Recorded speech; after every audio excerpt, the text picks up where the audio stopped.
నమస్కారం,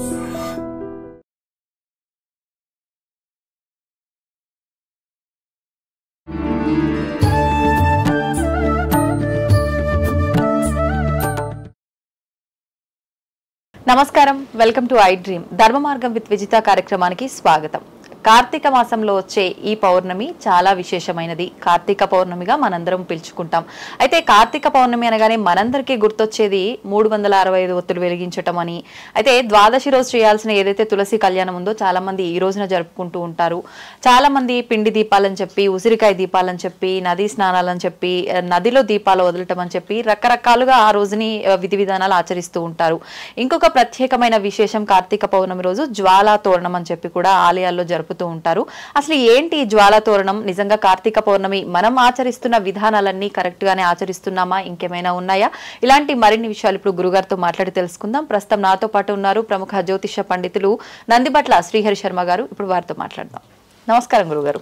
వాగర్థావివ సంపృక్తౌ వాగర్థ ప్రతిపత్తయే జగతః పితరౌ వందే పార్వతీ పరమేశ్వరౌ. సదాశివ సమారంభాం శంకరాచార్య మధ్యమాం అస్మదాచార్య పర్యంతం వందే గురు పరంపరాం. ఆదిత్యాయ చ సోమాయ మంగళాయ బుధాయ చ గురుశుక్ర శనిభ్యశ్చ రాహవే కేతవే నమః. శృంగేరి జగద్గురు పీఠాధిపతులకి, కంచి పీఠాధిపతులకి నమస్కారములు తెలియచేసుకుంటూ కార్యక్రమాన్ని ప్రారంభిద్దాం. గురుగారు, కార్తీక పౌర్ణమి అనగానే ఇందాక నేను ఇంట్రోలో చెప్పినట్టుగా రకరకాల విధి విధానాలు ఆచరిస్తూ ఉంటాము. అయితే ముఖ్యంగా అసలు శాస్త్ర ప్రకారంగా ఈ కార్తీక పౌర్ణమి రోజు ఆచరించాల్సిన విధానాలు ఏంటి? మనము చాలా మంది అంటే సంకల్పం చేసుకుంటూ ఉంటారు, ఏదో ఒక కోరికని కోరుకొని ఆ రోజు చేసే పూజా విధానం అంతా చేస్తూ ఉంటారు. నిజంగా ఇది కరెక్ట్ పద్ధతేనా? అసలు నిజంగా ఏంటి సరైన పద్ధతి, ఆ రోజు ఆచరించాల్సిన పద్ధతి? కార్తీక పౌర్ణమి మనకు 15వ తారీఖు రోజున ఏర్పడిందమ్మా. అంటే ఈ నవంబర్ క్రోధినామ సంవత్సరానికి 15వ తారీఖు రోజున వచ్చింది. అయితే ఈ కార్తీక పౌర్ణమికి ప్రత్యేకమైనటువంటివి కొన్ని ఉన్నాయి. అందులో త్రిపురాసుర సంహారం జరిగిన రోజు కూడా కార్తీక పౌర్ణమి. త్రిపురాసురులు అనేటువంటి వాళ్ళు రాక్షసులు, 3 అన్నదమ్ములు, సంహారం జరిగినటువంటి రోజు. తర్వాత విష్ణువుని దేవతగా ఆరాధించి చాతుర్మాస్య దీక్ష చేసేవాళ్ళు ఆషాఢ శుద్ధ ఏకాదశి నుంచి కార్తీక శుద్ధ ఏకాదశి వరకు చేస్తారు. ఈశ్వరుణ్ణి దేవతగా కొలిచి చాతుర్మాస్య దీక్ష చేసేటువంటి పీఠాధిపతులు ఉంటారు. ఉదాహరణకి శంకర జగద్గురు పీఠాధిపతులు శృంగేరి కానీ, పూరి కానీ, ద్వారకా కానీ ఇలా. సో వాళ్ళు ఆషాఢ శుద్ధ పౌర్ణమి నుంచి ప్రారంభం చేసి కార్తీక శుద్ధ పౌర్ణమికి ఈ యొక్క చాతుర్మాస్య దీక్షని, వ్రతాన్ని ఉపసంహరిస్తారు.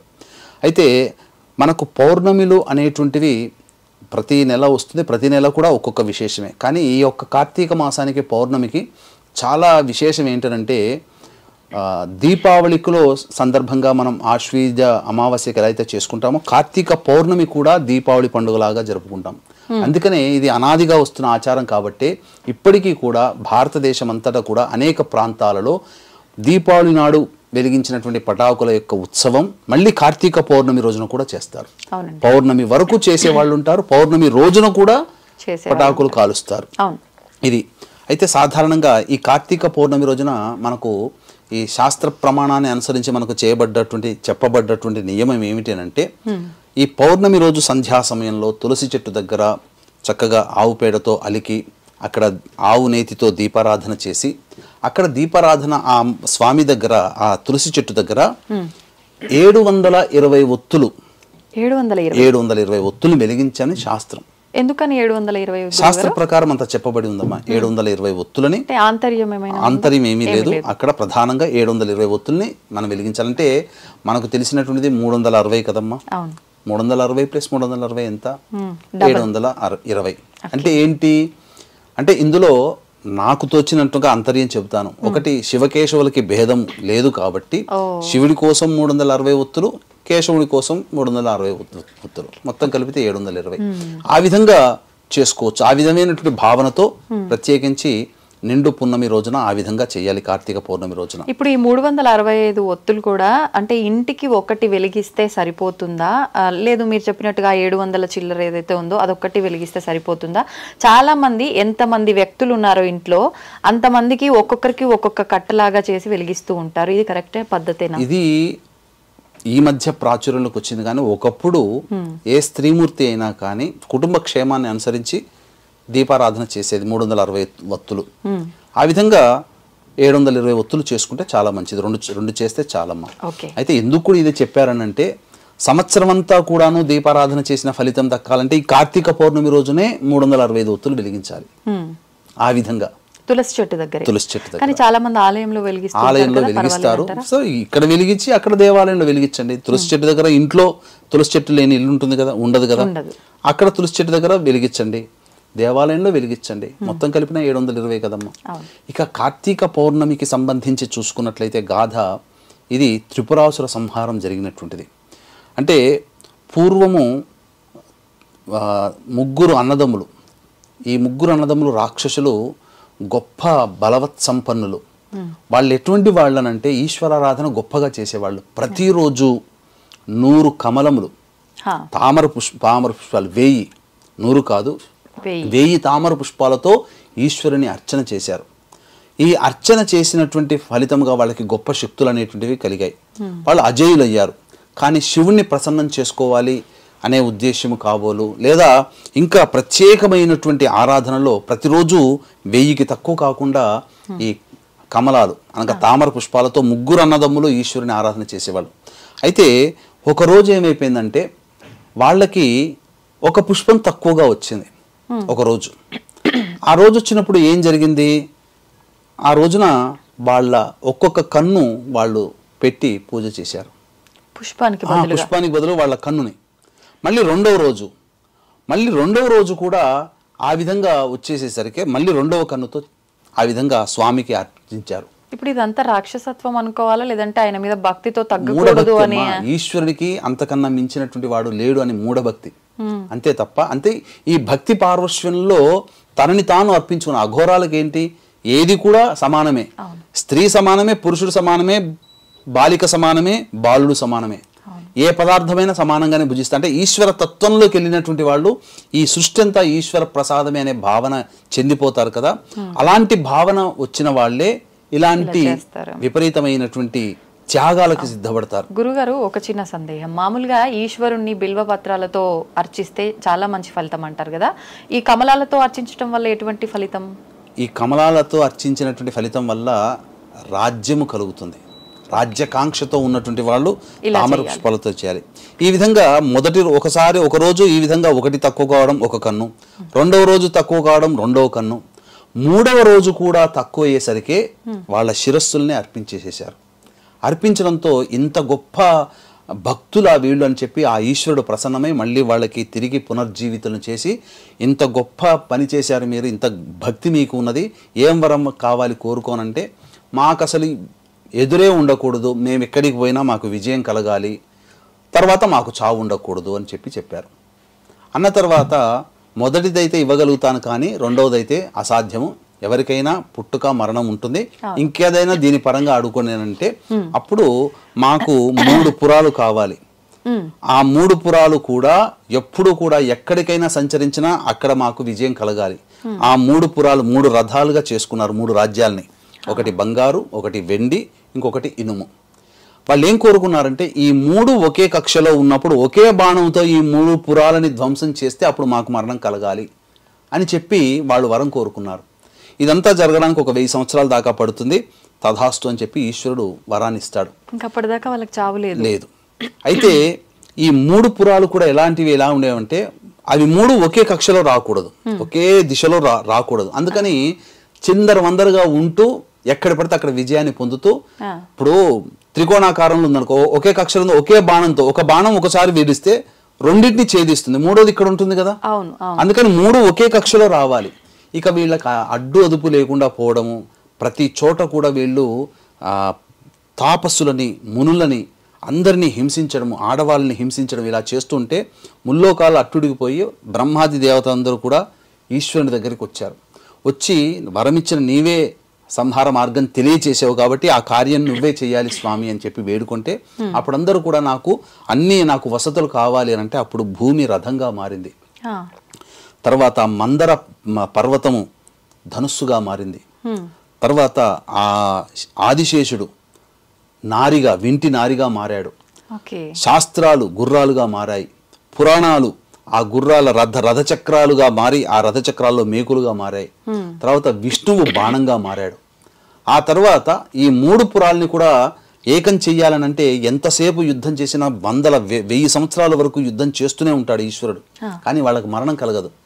మరణం కలగనప్పుడు ఎందుకు ఇంతగా వీళ్ళు చెలరేగిపోతున్నారు, వీళ్ళకి ఎన్నిసార్లు కక్షలో పెట్టినా బాణం వదిలే సమయానికి కక్ష దాటిపోతున్నారు, ఇదంతా ఎందుకు వస్తుంది అని చెప్పి వాళ్ళు ఆలోచన చేస్తే వాళ్ళ భార్యల యొక్క పాతివ్రత్య మహత్యం. కాబట్టి ఈ పాతివ్రత్య మహత్యం వల్ల వీళ్ళు అజేయులై ఉన్నారు అని చెప్పి తెలుసుకొని అప్పుడు విష్ణు భగవాన్ ఏం చేస్తాడంటే బుద్ధావతారాన్ని ఎత్తుతాడు. చాలా మంది ప్రేక్షకులకి తెలియజేసింది తెలుసుకోవాల్సింది ఏంటంటే నేపాల్లో పుట్టినటువంటి బుద్ధుడు కాదు, హైందవ ధర్మాన్ని ఇంకొక వేలో తీసుకుపోవడానికి వచ్చిన వాడే. కాకపోతే అతన్ని అవతారాల్లో కలిపేసేశారు. అసలు బుద్ధావతారం ఈ త్రిపురాసుర సంహారంలో విష్ణు ఎత్తాడు. విష్ణు ఎత్తిన బుద్ధావతారం త్రిపురాసుర సంహార సందర్భంగా వచ్చింది. అంటే బుద్ధావతారం అంటే ఏంటి? జ్ఞానాన్ని బోధించేవాడు. అతను ఏం చేశాడు, ఈ పాతివ్రత్య మహత్యం అంతా కూడా ఈ 3 భార్యలు ఉన్నారు కదా, 3 రాక్షసులకి, ఆ పాతివ్రత్య మహత్యం చెడగొట్టడానికి ఏం చేశాడంటే బుద్ధావతారాన్ని ఎత్తి శాస్త్రానికి విరుద్ధమైనటువంటి పనులు కాదు, శాస్త్రానికి విరుద్ధమైనటువంటి జ్ఞానాన్ని వాళ్ళ భార్యలకు ఉపదేశించాడు. ఉపదేశించి వాళ్ళు శాస్త్రానికి విరుద్ధంగా ఎప్పుడైతే పనిచేశారో వాళ్ళ పాతివ్రత్య మహత్యం తగ్గిపోయి వాళ్ళకి అక్కడ అజేయం కలుగుతుందనే ఉద్దేశం. బుద్ధావతారం ఇక్కడ ఇది అసలు బుద్ధావతారం త్రిపురాసుర సంహారంలో. బుద్ధుడు అంటే జ్ఞానాన్ని బోధించేవాడే కాబట్టి ఆయన ఏది చెప్తే అది వేదం అనుకుంటారు. అది తద్వారా వాళ్ళ పాతివ్రత్యం తగ్గడం. అప్పుడు 3 పురాలను ఒక్క దగ్గరగా చేసిన తర్వాత ఒకే బాణముతో సంధించి 3 పురాలని ధ్వంసం చేశాడు. అక్కడ ఈ త్రిపురాసురులకి సంహారం జరిగిపోయింది. ఈ త్రిపురాసుర సంహారం జరిగిన రోజు ఈ కార్తీక పౌర్ణమి. ఈ త్రిపురాసుర సంహారం జరిగినటువంటి ప్రదేశము త్రిపురాంతకము. మనకు మాచర్ల దగ్గరలో ఉన్నటువంటి త్రిపురాంతక మహత్యం అది. కాబట్టి అక్కడ ఏంటంటే ఈ త్రిపురాసుర సంహారం జరిగేటప్పుడు 1000 సంవత్సరాలు యుద్ధం చేశాడు కదా, ఈశ్వరుని యొక్క ఆ యుద్ధంలో సృష్టి అంతా నాశనం అయిపోయిందట. సృష్టి అంతా ఈ త్రిపురాసుర సంహార సందర్భంగా 3 పురాలను ధ్వంసం చేసే సందర్భంలో యుద్ధ ప్రభావం వల్ల సృష్టి అంతా నాశనం అయిపోతే మళ్ళీ తిరిగి పునఃసృష్టి ప్రారంభించింది ఈ కార్తీక పౌర్ణమి రోజున. అది త్రిపురాంతక క్షేత్రం. అంత మహత్యమైనటువంటి త్రిపురాంతక క్షేత్రం కాబట్టి ఆ త్రిపురాంతక స్వామి సన్నిధి దగ్గర ఈ యొక్క కార్తీక పౌర్ణమి సందర్భంగా వీక్షించేటువంటి ప్రేక్షకుల జాతకరీత్యా విద్య, వివాహ, ఉద్యోగ, దాంపత్య, సంతాన, అనారోగ్య సమస్యల నివారణకు సర్వదోష నివారణ హోమాది కార్యక్రమాలు ఈ నెల 15వ తారీఖు రోజున కార్తీక పౌర్ణమి సందర్భంగా జరిపించడం జరుగుతుంది. పర్ హెడ్ 1500 రూపాయలకి. అవకాశం ఉన్న వాళ్ళు కార్యక్రమ తదనంతరం కాంటాక్ట్ చేసి పూర్తి వివరాలు తెలుసుకోవచ్చు. ఇక ఈ త్రిపురాసుర సంహారం అనేటువంటిది జరిగింది కాబట్టి అప్పటి నుంచి కూడా ఈశ్వరుడు అజేయుడై ఉన్నాడు. ఇక జ్వాలాతోరణం, మీరు అడిగినటువంటి జ్వాలాతోరణం అనేటువంటిది కూడా ఒక గాథ ఉంది. అంటే ఈ క్షీరసాగర మథనం జరిగిన తరువాత హాలాహలం పుడుతుంది కదమ్మా. అవునండి. ఈ హాలాహలం పుట్టిన తర్వాత విష్ణువు మింగుతాడు, గరళం దగ్గర దాచుకుంటాడు. అప్పుడు ఏంటనంటే అమ్మవారు జగజ్జనని, ఆమె ఒక కోరిక కోరుకుంటుంది. నా భర్త తిరిగి పునర్జీవితుడైతే జ్వాలాతోరణం కింద నా కుటుంబ సమేతంగా 3 మార్లు ప్రదక్షిణ చేస్తాను అని చెప్పి కోరిక కోరుకుంటుంది. ఆ విధంగా ఆ పరమేశ్వరుని యొక్క శరీరము నిలబడడం, ప్రాణం నిలబడడం, ఇవన్నీ జరగడం ద్వారా అమ్మవారు ఆ విధంగా ఈ కార్తీక పౌర్ణమి రోజున విశేషించి కార్తీక పౌర్ణమి రోజున ఆ జ్వాలాతోరణం కింద 3 సార్లు ప్రదక్షిణ చేసింది. అప్పటి నుంచి అది ఆచారంలోకి వచ్చింది. ఇప్పుడు మనం ఎందుకని చేయాలంటే భర్త క్షేమం కోసమా? భర్త క్షేమం కోసం అందరూ వెళ్ళాలి. చాలా చోట్ల ఏంటంటే ఈ జ్వాలాతోరణం చేసినప్పుడు ప్రతి శివాలయంలో చేస్తారమ్మా. ఏ శివాలయానికి వెళ్ళినా కార్తీక పౌర్ణమి రోజున ఖచ్చితంగా చేస్తారు. వీక్షించేటువంటి ప్రేక్షకులు మీ దగ్గరలోని శివాలయానికి చేరుకొని జ్వాలాతోరణం ఎన్ని గంటలకు చేస్తున్నారు? సంధ్యా సమయంలో చేస్తారు, సుమారు 7 గంటల ఆ ప్రదేశంలో. ఆ విధంగా ఉన్నప్పుడు అందరూ కూడా, ప్రతి వాళ్ళు కూడా ఆ జ్వాలాతోరణం నుంచి గుండా వెళితే వాళ్ళకి అపమృత్యు భయ దోషాలు తొలగిపోతాయి. వాళ్ళు మృత్యుంజయులు అవుతారు, వాళ్ళు దీర్ఘాయుష్యవంతులు అవుతారు. ఇంకా చెప్పాలి అని అంటే ఆ జ్వాలాతోరణం జరుగుతున్న సందర్భంలో కొంతమంది రైతులు ఆ తోరణాన్ని దగ్గర వెలుగుతున్నటువంటి దాన్ని తీసుకొని వచ్చేసేసి తమ పశువులకు పెడతారు గడ్డిని. ఎందుకంటే ఎక్కువ పాలు ఇస్తుంది అనేటువంటి ఒక నమ్మకం.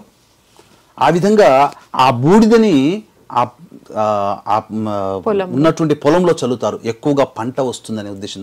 ఆ బూడిదని చాలా మంది పెట్టుకుంటారు విభూతిగా, ఎందుకంటే సర్వరోగాలు కూడా నివారణ అవుతాయని చెప్పి ఆ జ్వాలాతోరణం కింద. అంతటి ప్రశస్తి ఆ జ్వాలాతోరణకి. కాబట్టి అవకాశం ఉన్నవాళ్ళు ఏ శివాలయానికి వెళ్ళినా ఖచ్చితంగా ఈ కార్తీక పౌర్ణమి రోజున చేస్తారు.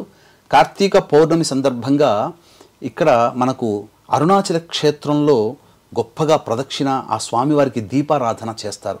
కాబట్టి దీపం అనేటువంటిది లక్ష్మీ స్వరూపము, జ్ఞానస్వరూపము. కాబట్టి దీపదానం చేయండి. ఆ కార్తీక పౌర్ణమి రోజున దీపదానము, ఉసిరిక దానము, సాలగ్రామ దానం కూడా చేస్తారమ్మా. చేసినట్లయితే విశేష పుణ్య ఫలితము, జ్ఞానం వస్తుంది. సాలగ్రామ దానం చేస్తే దామోదరుడు సంబంధించినటువంటిది కదమ్మా. సాలగ్రామ దానం చేయడం వల్ల ఆ సాలగ్రామం అనేటువంటిది కొన్ని పాపత్వము పొందడం వల్ల విష్ణువు మూర్తి ఆ సాలగ్రామంగా జన్మిస్తాడు. ఆ విధంగా మనకున్నటువంటి పాపములు తొలగిపోతాయి. పాపములు తొలగిపోవాలి, క్షయమవ్వాలి అనంటే సాలగ్రామ దానం చేయాల్సిందే. అది దేవాలయంలో ఇస్తే మంచిది, లేదా ఆ సాలగ్రామాన్ని నిత్యం ఇంట్లో అభిషేకం చేసుకునే బ్రాహ్మడికి ఇవ్వాలి. ఆ విధంగా ఇప్పుడు బయట నకిలీ సాలగ్రామాలు ఇస్తారు, రంగురాళ్ళు తీసుకొని దాని కింద రంధ్రాలు పెట్టి ఇదే సాలగ్రామం అని చెప్పిస్తున్నారు. సాలగ్రామం అంటే గుడ్డిగా అయిందంటే రంధ్రం ఉంటే సాలగ్రామం అని. అసలు సాలగ్రామం దానం చేస్తే పుణ్యం, ఈ రాళ్ళని చేస్తే కాదు. ఇక ఈ విధంగా కార్తీక పౌర్ణమి రోజున శివాలయంలో నిద్ర కూడా చేసే ఆచారం ఉంది. నిద్ర కూడా చేయవచ్చు. ఇంకొక మాకు చిన్నప్పుడు చదువుతున్నప్పుడు స్కూల్స్లో ఒక మంచి నియమాన్ని నేర్పారు. ఇది ఎక్కడి నుంచి వచ్చింది? మన పురాణాంతర్గతంగా వచ్చినటువంటి నియమం ఏంటనంటే, సరిగ్గా ఆ ఆవు పాలను కానీ గోరువెచ్చగా కాచి, ఆవు పాలను కాచి రాత్రి 11:30 ఆ సమయంలో ఎవరైనా కానీ వీక్షించేటువంటి ప్రేక్షకుల్లో మానసికమైనటువంటి ఆందోళన పడుతున్నటువంటి వాళ్ళు, అలాగే శరీరంలో తెలియక అనారోగ్యంతో బాధపడుతున్నటువంటి వాళ్ళు, ఏ వ్యక్తులైతే వృశ్చిక రాశిలో జన్మిస్తారో, అంటే విశాఖ, అనురాధ, జ్యేష్ఠ నక్షత్రాలు, వీళ్ళకి చంద్రుడు బలహీనంగా ఉంటాడు. అంటే ఎప్పుడైనా ఎవరి జాతకంలోనైతే చంద్రుడు షష్టమ, అష్టమ స్థానము, వ్యయస్థానంలో, ముఖ్యంగా అష్టమ స్థానంలో ఉంటాడో, ఎవరైతే అమావాస్యకి ముందు రోజు, అమావాస్య తర్వాత రోజు, అమావాస్య రోజు పుట్టి ఉంటారో అటువంటి వాళ్ళు మానసిక దుర్బలత్వం ఉంటుంది. చిన్నదానికి భయపడుతుంటారు, బాధపడుతుంటారు, అలుగుతూ ఉంటుంటారు చిన్న విషయానికి.